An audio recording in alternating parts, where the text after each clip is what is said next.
Kahit pala masakit na ang kanyang napagdaanan sa kanyang love life, ay nakikita pa rin na lumalaban siya sa buhay at pinapanatiling masaya ang kanyang araw.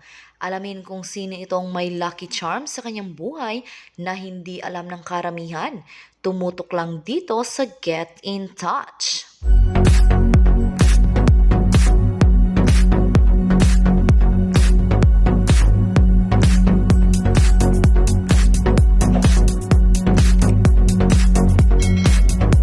Ang kapuso actress na si Andrea Torres ay isa lamang sa mga artista ngayon na talaga namang hinahangaan at iniidolo ng marami. Ito ay hindi lang dahil sa kanyang pisikal na kagandahan at talentong taglay, kundi dahil na rin sa kanyang angking kabutihan, lalo na nga sa kanyang pamilya. Marahil marami ang hindi nakababatid sa atin na si Andrea ay pangalawa sa bunso sa kanilang 5 magkakapatid. Ayon kay Andrea, nais niya nang magkaroon ng kapatid at hinilingan niya ito sa kanyang ina dahil gusto niya na may tumatawag sa kanya ng ate. Sumunod nga sa kanya ay ang bunsong kapatid niya na si Kenneth, kung saan dahil silang dalawa ang magkasunod sa kanilang magkakapatid ay sila nga ang pinakamalapit sa isa't isa.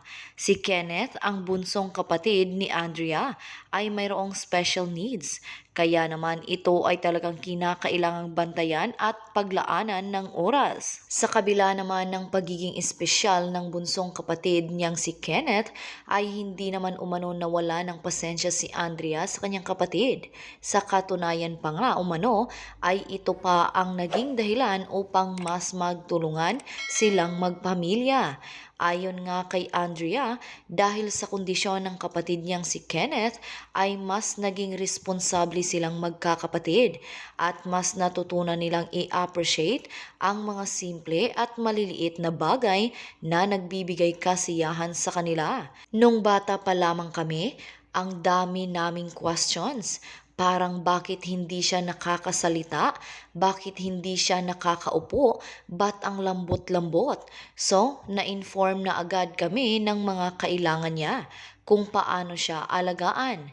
Siguro yung pinaka-impact is naging responsable kami kaagad, tapos yung little things ma-appreciate mo kasi nakikita mo yung brother mo, hindi niya yon na experience. Kunwari hindi siya nakakasalita, hindi siya nakakapaglaro ng normal, talaga yung siya lang mismo.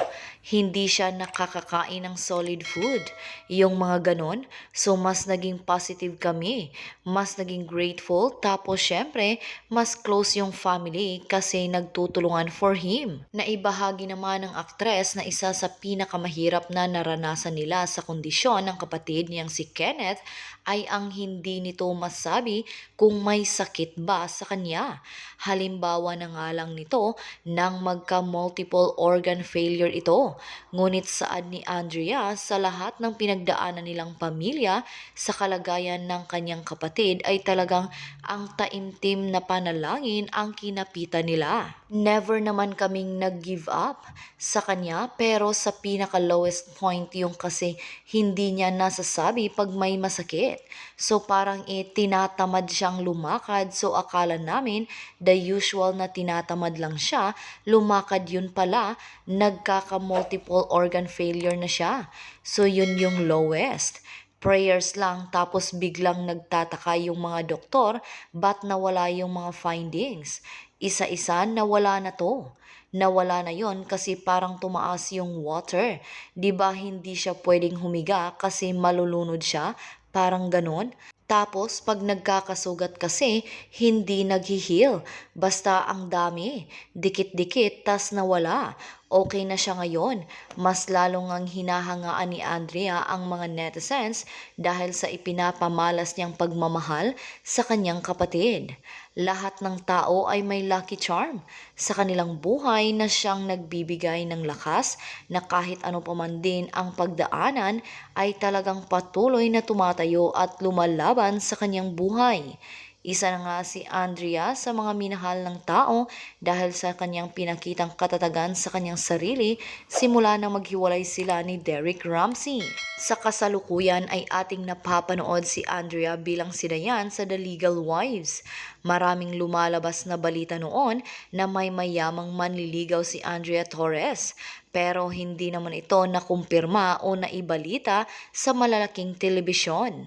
Marami talaga ang nagsasabi na ang mga may kapatid o anak na may special needs ay maswerte sa buhay dahil sila ang pinagpapala ng Panginoon.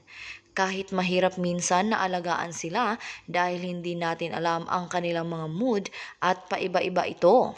Kaya kailangan na pagtuunan sila ng pansin lagi para sila ay maisaayos. Para kay Andrea, ikaw ay lubos na biniyayaan ng Panginoon sa iyong pamilya at karera. Sana ay ipagpatuloy mo na lang ang iyong magiging mabuting tao. Marami ang nagmamahal sa iyo at huwag kalimutan na palagi ka lang manalangin sa Panginoon para ikaw ay kanyang gabayan lagi sa araw-araw at kung anuman ang iyong gagawin. Hindi ka pababayaan ng may kapal, basta't panatilihin mo lang ang iyong magandang pag-uugali. Diyos lang ang magbibigay ng taong magmamahal sa iyo ng tapat at hindi ka iiwan kahit anuman ang problema na inyong haharapin. Good luck sa karera mo, Andrea Torres. God bless na lang sa iyo at sa iyong pamilya. Ano ngayon ang inyong masasabi sa isyong ating pinag-usapan? Kung meron man kayong mga komento o reaksyon, mag-comment lang kayo sa comment section na may respeto at hindi pamamahiya sa kung sino man. Kung gusto nyo pa ng ibang mga update tungkol sa inyong mga paboritong artista, pwede nyong i-click ang link na makikita nyo sa description ng video. At sa hulihan ng video, pwede nyo ring i-click kung interesado kayo na panoorin ito. Makikita nyo rin sa bandang itaas ng video na may lumalabas na I button.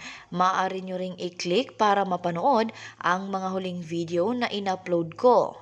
At ang pinaka-importante ay huwag po ninyong kalimutan na mag-subscribe, like, share at i-click ang bell notification para maging updated po kayo sa lahat ng mga videos na ina-upload ko sa channel na ito. Maraming salamat din po sa palaging panunood, pagsubaybay at walang sawang pagtangkilik sa aking channel. God bless you po. At sa mga hindi pa nakasubscribe, i-click nyo ang subscribe button para hindi kayo mahuli sa mga balita tungkol sa inyong mga paboritong inaabangan. Hanggang sa susunod kong upload.